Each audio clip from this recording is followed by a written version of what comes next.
تو جی ساتھیوں، الصوم جنتن، آپ نے پہلی نصیحت فرمائی، فرمایا خیر کے کاموں کے لیے، خیر حاصل کرنے کے لیے، برکتیں حاصل کرنے کے لیے، بھلائیاں حاصل کرنے کے لیے، خیر کے امور کے اندر بڑھنے کے لیے جو سب سے پہلا کام نیک روزے رکھنے، نفلی روزے۔ اس کے بعد آپ نے فرمایا وَالصَّدَقَةُ تُطْفِئُ الْخَطِیَّةَ، دوسرے نمبر پر فرمایا کہ صدقہ کیا کرو، یہ صدقہ تمہارے گناہوں کو مٹا دینے والا ہے۔ ایک روایت کے اندر فرمایا اللہ کے رسول صلی اللہ علیہ وسلم نے، یہ صدقہ بلائیں ٹال دیتا ہے، مشکلات معاملات کے اندر اللہ آسانی کر دیتا ہے، اس لیے کہ اس بندے نے فراوانی میں جب اللہ نے اس کو دیا تھا اس وقت خرچ کیا تھا، آج یہ خود مصیبت میں ہے، اللہ تعالیٰ اس کی مدد کرتا ہے۔ ایک روایت کے اندر اللہ کے رسول صلی اللہ علیہ وسلم نے فرمایا صدقہ جہنم کی آگ کو بجھا دیتا ہے۔ اس الحمدللہ علی نعمہ الظاہرۃ والباطنۃ قدیما وحدیثا، والصلاة والسلام علی نبیہ محمد وآلہ وصحبہ الذین صاروا فی نصرت دینہ سیرا حسیسا، وعلی اتباعہم الذین ورثوا العلم، والعلماء ورثۃ الانبیاء اکرم بہم وارثا موروثا۔ اللہم صل علی محمد وعلی آل محمد کما صلیت علی ابراہیم وعلی آل ابراہیم انک حمید مجید۔ اللہم بارک علی محمد وعلی آل محمد کما بارکت علی ابراہیم وعلی آل ابراہیم انک حمید مجید۔ رب اشرح لی صدری ویسر لی امری واحلل عقدۃ من لسانی یفقہوا قولی۔ اللہم انفعنا بما علمتنا وعلمنا ما ينفعنا وزدنا علما۔ سبحانک لا علم لنا الا ما علمتنا انک انت العلیم الحکیم۔ حمد و ثنا، درود و سلام کے بعد میں اپنا موضوع بیان کرنے سے پہلے یہ بات رکھنا چاہتا ہوں کہ شیخ زاہد صاحب نے جو بیان کیا ماشاءاللہ بڑا ہی اہم بیان تھا، اور بڑی اہم باتیں آپ کے سامنے انہوں نے رکھی۔ ایک چھوٹا سا اضافہ کرنا چاہوں گا کہ یہ جو کام ہے سیاہ خطاب لگانا، یہ کسی پیغمبر کی سنت نہیں ہے، بلکہ یہ فرعون کی سنت ہے۔ غالباً فتح الباری کے اندر حافظ ابن حجر رحمہ اللہ نے یہ لکھا ہے کہ سب سے پہلے یہ جو کام کیا وہ فرعون نے کیا، اپنے بالوں کو کالا کرنے کی کوشش کی اور لوگوں کو دھوکہ دینے کی کوشش کی۔ اور جب انبیاء کو دیکھتے ہیں تو سیدنا ابراہیم علیہ السلام نے ایک بال دیکھا اپنی داڑھی میں کالا یا سر میں، تو انہوں نے فرمایا کہ اللہ اس بزرگی کو اور بڑھا دے، یعنی وہ خوش ہوئے اپنے سر یا داڑھی کے اندر سفید بال کو دیکھ کر۔ عزیز ساتھیوں، ایک حدیث جامع ترمذی کے اندر ہے، دیگر کتب احادیث کے اندر بھی ہے۔ ایسی حدیث ہے کہ اس کے اندر اجمالی طور پر پورا دین بیان کر دیا گیا ہے، پورا دین۔ حدیث طویل ہے، مختصر وقت میں انشاءاللہ آپ کے سامنے رکھوں گا، جتنا اختصار ہو سکا انشاءاللہ اختصار کے ساتھ بیان ہوگی۔ یہ حدیث، اس کے راوی کون ہے؟ سیدنا معاذ بن جبل رضی اللہ تعالیٰ عنہ، بڑے جلیل القدر صحابی ہیں۔ ان کو یہ اعزاز حاصل ہے کہ اللہ کے رسول صلی اللہ علیہ وسلم نے ان کو فرمایا تھا کہ معاذ میں تجھ سے محبت کرتا ہوں۔ یہ بہت بڑا اعزاز ہے، یہ سارے صحابہ کو حاصل نہیں ہوا، بلکہ یہ معاذ تھا جس کو اللہ کے رسول نے فرمایا کہ معاذ میں تجھ سے محبت کرتا ہوں، خاص فرمایا۔ اور نبی علیہ الصلوۃ والسلام کے ردیف تھے، اکثر اوقات آپ کے ساتھ سواری پر ساتھ ہوتے تھے، لیکن اتفاق سے یہ سفر ایسا ہے کہ معاذ پیچھے ہیں، نبی صلی اللہ علیہ وسلم آگے ہیں، وہ دوسری سواری پہ ہیں اور اللہ کے رسول اپنی سواری پہ ہیں، کیونکہ یہ اصول تھا اللہ کے رسول صلی اللہ علیہ وسلم سب سے آگے ہوتے اور سارے صحابہ پیچھے ہوتے سواریوں پر۔ یہ بھی ایک سفر کا واقعہ ہے جس کے اندر بڑی معلومات ہے۔ سیدنا معاذ اللہ کے رسول صلی اللہ علیہ وسلم سے اس سفر کے دوران ایک سوال کرتے ہیں، غور کرنا کہ سوال کیسا عظیم ہے۔ سوال کرتے ہیں ایسا سوال کہ بندہ حیران ہو جائے کہ سفر کے موقع پر فکر ہونی چاہیے کہ منزل کو پہنچے، جلدی سے اپنے گھر تک پہنچے، سفر بہت مشکل ہوتا ہے، لیکن اس موقع پر بھی فکر ہے تو آخرت کی فکر ہے۔ صحابہ اکرام کو سوال کرتے ہیں کہ اللہ کے رسول صلی اللہ علیہ وسلم آپ مجھے خبر دیں ایسے عمل کی یدخلنی الجنت، جو مجھے جنت میں داخل کر دے اور مجھے جہنم سے دور کر دے۔ یہ سوال کیا۔ اللہ اکبر۔ نبی علیہ الصلوۃ والسلام نے سوال سنا اور آپ نے اپنے ساتھی کی حوصلہ افزائی کی۔ سفر میں سوال کیا، آپ نے پہلے تو حوصلہ افزائی کی، آپ نے فرمایا انہ لعظیم، اے معاذ جو تو نے سوال کیا ہے بڑا ہی عظیم ہے، بڑا ہی عظیم ہے، اور دوسری بات کیا ہے، یہ آسان ہے۔ اس کے لیے آسان ہے جس کے لیے اللہ آسان بنا دے، اس کے لیے آسان ہے۔ اور آپ جانتے ہیں کہ جنت کا یہ سودا ہے، یہ جنت کا سودا ہے، اسی لیے نبی علیہ الصلوۃ والسلام نے فرمایا عظیم ہے۔ صحابی چاہتے ہیں کہ میں جنت حاصل کروں، ایسا عمل چاہیے۔ اللہ کے رسول صلی اللہ علیہ وسلم نے عمل بتلانا شروع کیا۔ اس کے اندر کچھ چیزیں ہیں، گنتی کرنی ہے ہم نے کہ کتنی چیزیں ہیں، اور پھر انشاءاللہ ساروں پر سوچنا ہے، عمل کرنا ہے، تو پھر ہی کامیابی ہے، پھر ہی جنت ہے۔ لیکن سوال کا جواب صرف 5 چیزیں ہیں، صرف 5 چیزیں۔ اللہ کے رسول صلی اللہ علیہ وسلم نے 5 چیزیں بتلائی اور سوال کا جواب مکمل ہو گیا۔ وہ کون سی 5 چیزیں ہیں؟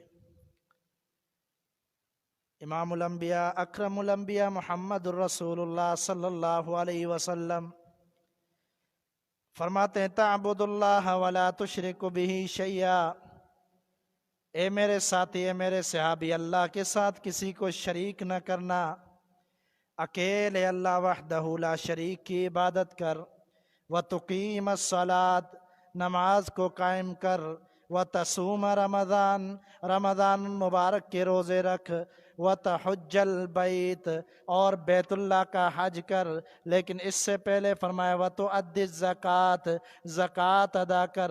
یہ 5 کام جو فرائض کے اندر شمار ہوتے ہیں، فرمایا کہ یہ 5 کام کر لے تیرے لیے جنت واجب ہو جائے گی۔ نبی علیہ الصلوۃ والسلام نے جنت حاصل کرنے کے لیے 5 کام بتلائے، اور یہ 5 انہی پر پورا دین قائم ہے۔ یہ 5 ایسے فرائض اور ایسے احکام ہیں جن پر پورا دین قائم ہے۔ توحید بھی اس کے اندر ہے، فرائض بھی اس کے اندر ہے، نماز بھی اس کے اندر ہے، آگے چل کر اس حدیث میں مزید وضاحت بھی موجود ہے. آپ نے یہ فرما دیا. اب آپ نے دیکھا کہ صحابہ اکرام ذوق رکھتے ہیں، شوق رکھتے ہیں، سیکھنا چاہتے ہیں، سفر کے عالم میں ہیں، سواریوں پر چل رہے ہیں. اور جب سوال کیا تھا سیدنا معاذ نے، سوال جب کیا تھا اس وقت یہ بھی فرمایا تھا، فرمایا اللہ کے رسول ایسا سوال ہے جس نے مجھے جوانی میں بوڑھا کر دیا ہے. یہ سوچ سوچ کر میں کمزور پڑ گیا ہوں کہ کوئی ایسا مجھے عمل مل جائے کہ مجھے جنت مل جائے. اس قدر ان کو فکر تھی. اب اللہ کے رسول صلی اللہ علیہ وسلم نے دیکھا صحابہ کا شوق، رغبت دیکھی. آپ نے کیا فرمایا؟ فرمایا الا ادلک علی ابواب الخیر، اے میرے ساتھی کیا میں تمہیں خیر کے کاموں کی طرف رہنمائی والے کام نہ بتلاؤں؟ جو کام، جو امور کرنے سے بندے کے اندر خیر بڑھتی ہے، بندہ خیر کی طرف بڑھتا چلا جاتا ہے. اے میرے ساتھی، اے میرے صحابی، کیا میں تجھے وہ چیزیں نہ بتلاؤں؟ صحابی رسول فوراً کہتا ہے بلا یا رسول اللہ صلی اللہ علیہ وسلم، اللہ کے رسول صلی اللہ علیہ وسلم کیوں نہیں، ضرور بتلائیے. وہ خیر کے دروازے کون سے ہیں، خیر کی طرف لے جانے والے کون سے ہیں، برکت کے سبب کون سے ہیں، بھلائی کے سبب کون سے ہیں، اور رہنمائی کے سبب کون سے ہیں؟ اللہ کے رسول ضرور بتلائیے. رسول اللہ صلی اللہ علیہ وسلم نے 3 چیزوں کا نام لیا. آپ نے فرمایا الصوم جنۃ، سب سے پہلی چیز فرمایا روزہ ڈھال ہے. اب یہاں پر ہم نے سمجھنا ہے کہ روزہ ڈھال ہے، اور دوسری مرتبہ روزے کا ذکر ہو رہا ہے. دوسری مرتبہ روزے کا ذکر ہو رہا ہے. پہلے ہو چکا کہ روزے رکھو رمضان کے. دوسری مرتبہ ذکر کا مطلب کیا ہے؟ یہاں سے مراد نفلی روزے ہیں، فرضی روزے نہیں ہیں. یہاں سے مراد نفلی روزے، جو رمضان کے علاوہ نفلی روزے ہیں وہ روزے رکھو. یہ ڈھال ہے. کس سے ڈھال ہے؟ دنیا میں ڈھال ہے گناہوں سے. روزہ گناہوں سے بچاتا ہے. نبی علیہ الصلوۃ والسلام نے فرمایا کہ اگر کوئی بندہ روزہ بھی رکھتا ہے اور جھوٹ بھی بولتا رہتا ہے فَلَيْسَ لِلَّهِ حَاجَةٌ فِي أَن يَدَعَ طَعَامَهُ وَشَرَابَهُ، اس کے روزے کی اللہ کو کوئی ضرورت نہیں ہے کہ اس نے کھانا بھی چھوڑا ہوا ہے، پینا بھی چھوڑا ہوا ہے، اور برائیوں کو نہیں چھوڑتا.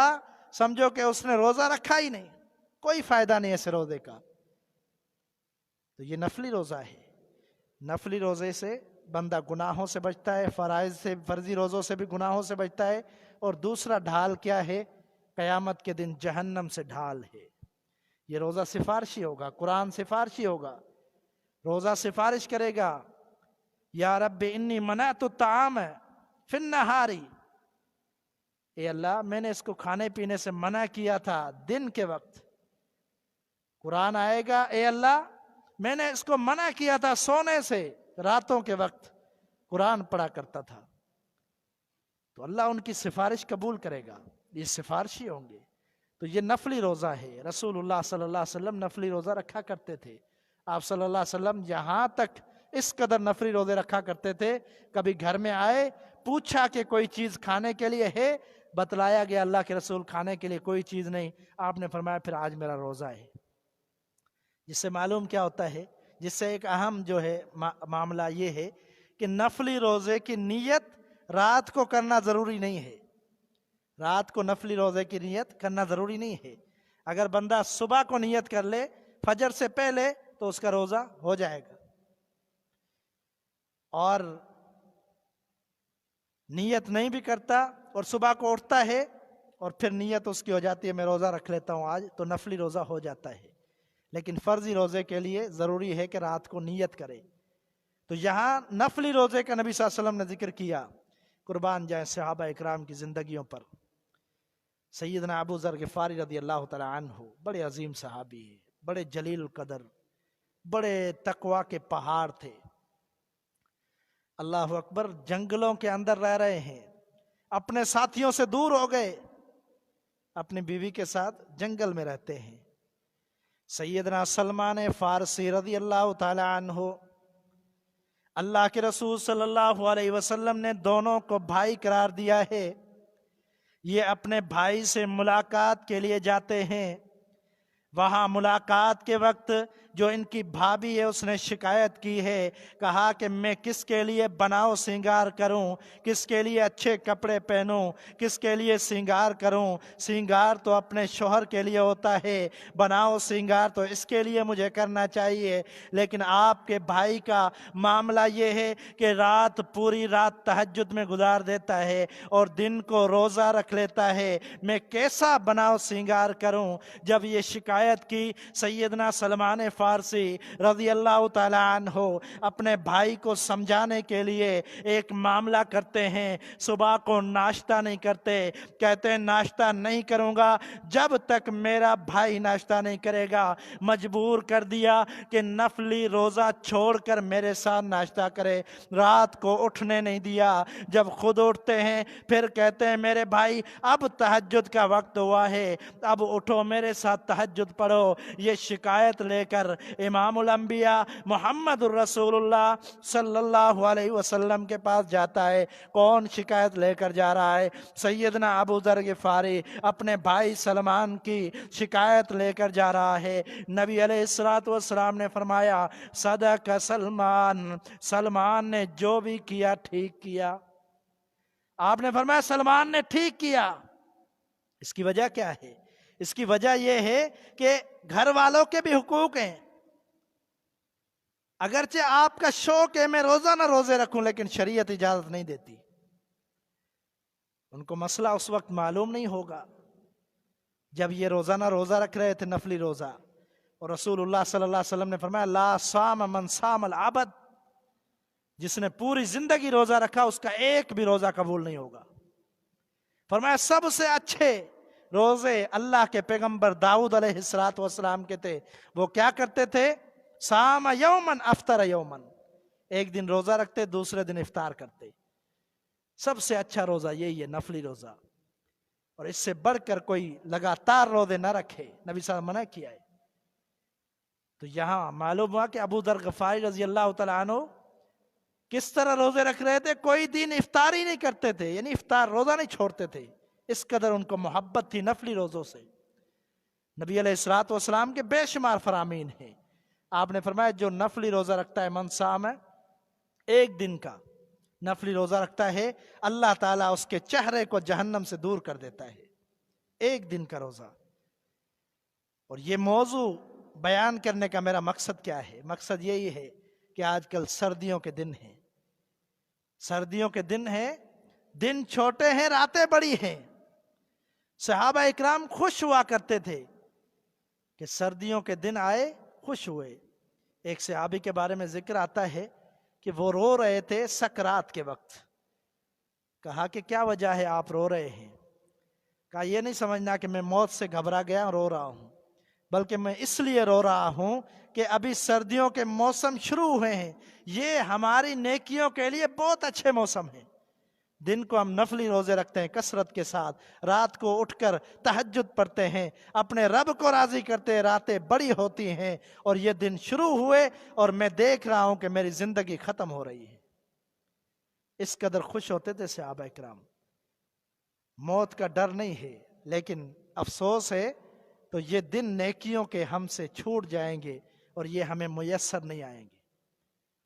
اور ہماری زندگیوں کے اندر کتنی سردیاں آتی ہیں، کئی سال گزر جاتے ہیں، کبھی سردیوں کے اندر بھی ہم نفلی روزے نہیں رکھتے۔ نبی علیہ السلام ہر مہینے کے 3 دن روزے رکھتے، ایام 20 یہ نفلی روزے ہیں، 13، 14، 15 جو چاندنی رات ہوتی ہے، 14ویں رات، اس کی مناسبت سے ایک دن پہلے ایک دن بعد میں 13، 14، 15 یہ 3 دن اللہ کے رسول صلی اللہ علیہ وسلم روزہ رکھا کرتے تھے۔ اور اسی طرح آپ صلی اللہ علیہ وسلم جمعرات کا روزہ رکھتے، پیر کا روزہ رکھتے۔ ایک حدیث کے الفاظ ہے، صحیح مسلم کی حدیث ہے، آپ علیہ السلام سے پوچھا گیا کہ اللہ کے رسول آپ پیر کا روزہ رکھتے ہیں؟ آپ نے فرمایا ذاک یوم ولدت فیہ، یہ وہی دن ہے کہ جس میں پیدا ہوا تھا، اور یہ وہی دن ہے پیر کا جس پر مجھے وحی نازل ہوئی تھی۔ یہ پیر کا دن ہے، اور ایک روایت کے مطابق آپ نے فرمایا میں روزہ اس لیے رکھتا ہوں کہ پیر اور جمعرات کو اللہ کے ہاں اعمال پہنچائے جاتے ہیں، اور یہ میں پسند کرتا ہوں کہ جب میرے اعمال میرے پروردگار کو پہنچے تو اس وقت فرشتے ساتھ میں یہ بھی کہیں کہ آپ کا پیغمبر روزے کے ساتھ تھا۔ نبی علیہ الصلوۃ والسلام اس لیے نفلی روزے کثرت سے رکھا کرتے تھے۔ تو جی ساتھیو، الصوم جنت، آپ نے پہلی نصیحت فرمائی، فرمایا خیر کے کاموں کے لیے، خیر حاصل کرنے کے لیے، برکتیں حاصل کرنے کے لیے، بھلائیاں حاصل کرنے کے لیے، خیر کے امور کے اندر بڑھنے کے لیے جو سب سے پہلا کام نیک روزے رکھنے، نفلی روزے۔ اس کے بعد آپ نے فرمایا وَالصَّدَقَةُ تُطْفِئُ الْخَطِیَّةَ، دوسرے نمبر پر فرمایا کہ صدقہ کیا کرو، یہ صدقہ تمہارے گناہوں کو مٹا دینے والا ہے۔ ایک روایت کے اندر فرمایا اللہ کے رسول صلی اللہ علیہ وسلم نے، یہ صدقہ بلائیں ٹال دیتا ہے، مشکلات معاملات کے اندر اللہ آسانی کر دیتا ہے، اس لیے کہ اس بندے نے فراوانی میں جب اللہ نے اس کو دیا تھا اس وقت خرچ کیا تھا، آج یہ خود مصیبت میں ہے، اللہ تعالیٰ اس کی مدد کرتا ہے۔ ایک روایت کے اندر اللہ کے رسول صلی اللہ علیہ وسلم نے فرمایا صدقہ جہنم کی آگ کو بجھا دیتا ہے۔ اسی روایت کے اندر اللہ کے رسول صلی اللہ علیہ وسلم نے فرمایا صدقہ گناہوں کو مٹا دیتا ہے، فرمایا اس طرح مٹا دیتا ہے جس طرح آگ کو پانی بجھا دیتا ہے، فرمایا اس طرح صدقہ مٹا دیتا ہے گناہوں کو۔ معلوم ہوا کہ اللہ کی راہ میں صدقہ کرنا اس کی کتنی بڑی فضیلت ہے۔ آگے میں آیت پڑھوں گا، اس کے اندر بھی فضیلت بیان ہوئی ہے، لیکن اس سے پہلے ایک ساتھی صحابی نبی صلی اللہ علیہ وسلم کے ساتھی کا واقعہ سنا دوں، کس قدر وہ اس چیز کو پسند کرتے تھے کہ ہم صدقہ کریں، کس قدر پسند کرتے تھے۔ سیدنا ابو ہریرہ رضی اللہ تعالیٰ عنہ فرماتے ہیں کہ ایک شخص اللہ کے رسول صلی اللہ علیہ وسلم کے پاس آیا، کہنے لگا اندی درہم، اللہ کے رسول میرے پاس ایک درہم ہے، آپ نے فرمایا کہ اس کو خرچ کر دے، اپنے نفس پر صدقہ کر دے۔ درہم کے الفاظ ہیں یا دینار کے الفاظ ہیں۔ اس نے کہا اللہ کے رسول ایک اور میرے پاس ہے، آپ نے فرمایا اپنی اولاد پر خرچ کر۔ اس نے کہا اللہ کے رسول ایک اور بھی ہے، آپ نے فرمایا اپنی بیوی پر خرچ کر۔ اس نے کہا اللہ کے رسول ایک اور بھی ہے، آپ نے فرمایا اپنے والدین پر خرچ کر۔ اس نے کہا اللہ کے رسول اور بھی ہے، آپ نے فرمایا کہ اپنے غلاموں پر خرچ کر۔ اس نے کہا اللہ کے رسول اور بھی ہے، آپ نے فرمایا اپنے خاندان والوں پر، قریبی رشتہ داروں پر خرچ کر۔ اس نے کہا اللہ کے رسول ایک اور بھی ہے، آپ نے فرمایا جہاں بہتر سمجھتا ہے وہاں خرچ کر لے۔ یہ صحابی رسول تھے۔ کیا مطلب ہے کہ صدقے میں اتنی رغبت ہے کہ نہیں چاہتے کہ کوئی درہم اور دینار میرے گھر میں رہے، نہیں چاہتے کہ کوئی اضافی پڑا ہو۔ ہمارے اکاؤنٹوں کے اندر سالوں سال لاکھوں روپے پڑے ہوتے ہیں، لیکن ایک روپیہ بھی جی نہیں چاہتا کہ اللہ کی راہ میں خرچ کرے۔ قرآن مجید میں اللہ تعالیٰ نے فرمایا یا ایہا الذین آمنوا لا تلہکم اموالکم ولا اولادکم عن ذکر اللہ ومن یفعل ذلک فاولئک هم الخاسرون وانفقوا مما رزقناکم من قبل ان یأتی احدکم الموت فیقول ربی لولا اخرتنی الى اجل قریب فاصدق واکن من الصالحین فلن يؤخر اللہ نفسا اذا جاء اجلها واللہ خبیر بما تعملون۔ فرمایا یہ مال یہ اولاد تمہیں ہلاکت میں نہ ڈال دیں۔ اللہ نے فرمایا اللہ کی راہ میں خرچ کرو قبل اس کے کہ تمہیں موت آ جائے۔ جب موت آئے گی اس وقت پھر کہتے پھرو گے اے اللہ مہلت دے دے، مہلت دے دے تاکہ ہم صدقہ بھی کر لیں، نیک بھی بن جائیں۔ لیکن فرمایا کہ جب وقت مقرر آ جائے، اجل مسمى آ جائے، فرمایا کسی کو کوئی مہلت نہیں ملنے والی۔ اللہ جانتا ہے کہ جو تم اعمال کرتے ہو، فرمایا اللہ جانتا ہے کہ اعمال کرتے جا رہے ہو، پرواہ نہیں ہے، خرچ بھی نہیں کرتے، عمل بھی نہیں کرتے، نیکی بھی نہیں کرتے، اور جب موت